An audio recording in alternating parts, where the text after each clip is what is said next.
We're in the middle of a financial crisis at the moment with petrol prices going up, food prices going up, pretty much everything going up. So at the moment, I think everybody is feeling a bit of pain with sort of having to make ends meet. So I'm hoping that I can help you guys out with a few tips which we've used, which have really helped us to save a bit of money and to sort of basically get us through this tough times with the economy. So here I present the One Pot Chef's top 10 list to saving money in the household budget. This may sound unusual, but a lot of people go to the supermarket completely unprepared to do grocery shopping. No list, no idea, just basically go in and grab whatever the hell they find. Go into your cupboards, everything. Write a list of every single thing that you have. That's flour, sugar, salt, pepper, stuff under the sink that you use for cleaning, everything. Once you've got a complete list, go onto your computer and type it up and make a little list of every single thing that you've got. Then all you need to do is print it out the night before you go shopping and tick off everything that you need. That way, when you go to the shops, you've got a complete list of everything that you need without the stuff that you don't need. You stick to the list and you will save money because you won't be going to the shops buying crap that you don't need or stuff that you think you might need but you don't. Get yourself a food diary. Now, basically what a food diary is, it's basically a simple, normal diary. You can grab them from the junk shop or the newsagent or discount store for like 50 cents to $1. Just a normal little diary, like a student diary that you can write down in. What you're going to do is write down what meals you're going to be cooking for the next week, fortnight, or if you feel like being ambitious, the next month. That way, you've got a complete idea of what you're going to need to buy when you go shopping the next time you're at the supermarket. It also makes it easier for you to sort of not go to the takeaway and rely on that for dinners because they cost a heck of a lot more than what you spend making meals at home.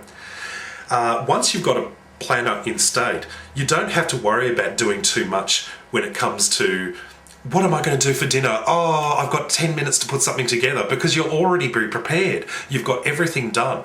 What's even better is with a food planner, if you intend to sort of do, say, like a fortnight ahead, you might do spaghetti bolognese once every week. So one week you can do a double load of it. Make one lot for dinner there and then and freeze the other lot for next week. So that way you've got a day off the next week. All you've got to do is take it out of the freezer, defrost it and heat it up. So it starts to make sense. Not only does it make your life a lot easier, it helps you to save money because you're not going to the takeaway every 5 seconds. This one sounds totally bizarre, I know, but you'd be surprised how much money you will save if you start doing your grocery shopping at night. Now, if it's possible for you, go to your local supermarket around about 7:30, 8 o'clock. It's very simple. Supermarkets want to try and get their new stock onto the shelves at night before they close. So what they do is they often put a lot of reduced to clear stickers on stuff that they want to get rid of so they can get their new stuff out. One good example is bread. Now, if your local supermarket has a bakery section, go down there at night time and I guarantee you will find most of the bread in the bakery section is reduced to a ridiculously cheap price. Reason being is the bakers come in at about 3 or 4 o'clock in the morning and want to get all their new stock out there, but they don't want to be buggerizing around trying to get rid of the old bread. So it's all sold off the night before because they sell it down to dirt cheap. Loaves of bread that cost between $2.50 and $4 a loaf are reduced down to 50 cents each in some places. It's well worth going there just for bread. Grab it in bulk, shove it in the freezer, take it out whenever you need. Same goes for milk and other dairy products. Go down there at night, you'll find a lot of this stuff discounted. This is a simple one. The more you buy, the cheaper it gets. It's a simple concept that has existed for ages and ages. Now, if you have a wholesale meat place nearby, check in your local phone book. It's well worth finding out what the difference in prices between them and your local butchers and supermarkets are. I guarantee most of the time they are a lot cheaper than your local supermarket and a lot cheaper than the local butcher. It's a really good idea to go and do that because when you buy in bulk, and I mean by bulk, I mean buying more than say 2 kilos of something at a time, your price comes down significantly. If you start going shopping with a friend, and you start buying even more, you'll get an even cheaper price. It's well worth going to have a look. Now, a lot of people don't think recycling is a major saving thing, but you'd be surprised. Simple things like buying stuff like Tupperware and food storage containers and things like that, they're quite expensive. And really it's not necessary a lot of the time. Things like ice cream tubs are really great to keep because you can store stuff in them. Things like the ice cream tubs you can use for preparation as a mixing bowl and things like that. You can use them for storing casseroles in the freezer and things like that. It's really, really good to do that. Things like little butter margarine containers, the plastic containers, they're great if you're making soup because you can store soup in them, put them in the freezer, and then you only have to take one at a time to serve 2 people because they fit a decent amount of soup in. Things like that. It saves you going out and buying lots of Tupperware and things like that, and you always have a steady supply of them, so if they break, it doesn't really matter. Now, slow cookers have gone out of style over the last few years, but they're finally coming back for 2 reasons. 1, they make your life that much easier, and 2, they are cheap as chips. You can buy a slow cooker crock pot for about $30 from the local supermarket and discount shops and things like that. You will have a piece of kitchen equipment that is absolutely invaluable. It will change your life when it comes to cooking. Now, the biggest saving on these is the electricity bill. Using a slow cooker for 8 hours uses less power than using an electric stove or oven for 2 hours. You do the mathematics. It's pretty cheap to use them. And they're so easy. Doing a stew, you chuck everything in, switch it on, walk away, come back in 6 or 7 hours, and you've got dinner ready to serve. Just plop it out. Now, this is a very simple tip. Basically, we're talking about cutting down the amount of meat and increasing the amount of vegetables that you serve at dinner.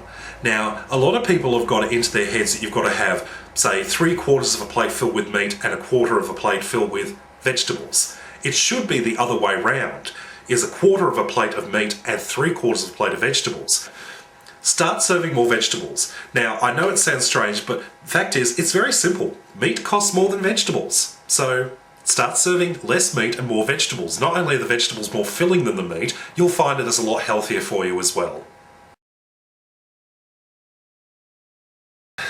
This is a very simple one. Basically, at the end of every day, get everyone, all the adults in your household, to take all of the coins out of their pockets or their wallets or their purses, all of the little coins, the silver ones. Keep your larger denomination ones for yourself, but put them all into a jar or a container of some kind, a piggy bank. At the end of the week, you will find a significant amount of money in there, which you can use for other things, maybe a treat for the family or to put towards the next phone bill or whatever. We did it for 2 weeks. We just simply took all of the silver coins we were getting every day from going to work or all that sort of things and doing shopping and stuff, shoved them in the thing. At the end of 2 weeks, we had $75. Now, you wouldn't believe they would get that much, but all those coins seem to add up. Now, this is a surprising one. I didn't believe this would make such a huge difference, but changing your light bulbs over to energy saver globes. When we got the last electricity bill, we suddenly changed all the light bulbs over to energy savers. And when we got the next electricity bill in, it was $60 cheaper. Now, this is taking into account everything else that we've got going. That's a heck of a lot of money based on just light bulbs. Ask for discounts. If you're spending a lot of money in a shop, don't be afraid to ask for a better deal. You'd be surprised that so many retailers are willing to give you a discount if you're spending a lot of money. Now, obviously this doesn't apply to places like supermarkets and things like that, but if you're going out and buying something like a fridge or a freezer or some kind of electrical appliance, ask for a deal. Ask them, can you do me a deal on this item? It's the simplest thing. The worst they can say is no. And the best thing they can say is, oh, hell yeah, we can do a deal.